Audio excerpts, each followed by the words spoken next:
So here we are at the end of our Lent course, journeying Holy Week together, that most difficult journey for Jesus and his friends. I love John's Gospel for this journey, and here we are in John chapter 14, thinking about Jesus talking to his friends and heading for the cross. The thing about John's Gospel is you have to read it in big chunks, and I really recommend that you read chapters 13 right through to 21 at the end of the Gospel there. Because in chapter 13 we get that lovely story of Jesus washing the disciples' feet, eating with his friends, getting them ready for the journey to the cross. And in chapter 14 he promises that he won't leave them alone, he won't abandon them. And we have the story in chapter 15 of the vine, and chapter 16 again about the giving of the Holy Spirit, and the great prayer of Jesus in chapter 17 before we enter the horrible story of the trial, the crucifixion of Jesus, and then the wonderful story of the resurrection appearances in chapters 20 and 21. So here in chapter 14, Jesus tries to encourage his disciples that he will not leave them alone.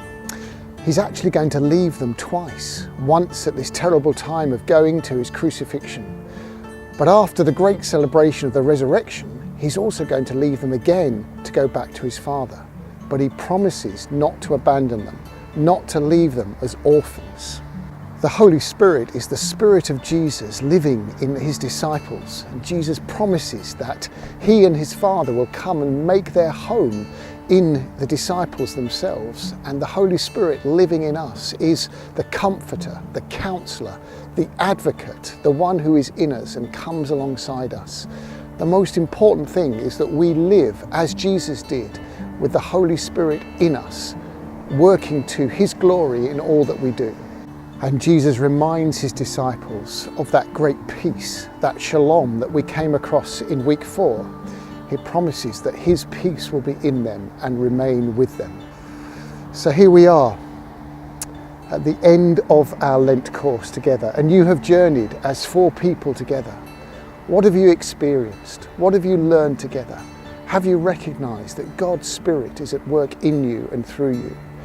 And as you have stepped out with the little bit that you have got, have you seen that God can do great things through you?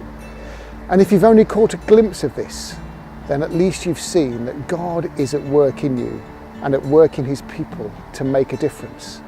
And this is what will transform Wigan, is you and your friends and other disciples in Wigan making a big difference. So you could finish here. You could journey Holy Week, come to Easter Sunday and celebrate the great resurrection of Jesus.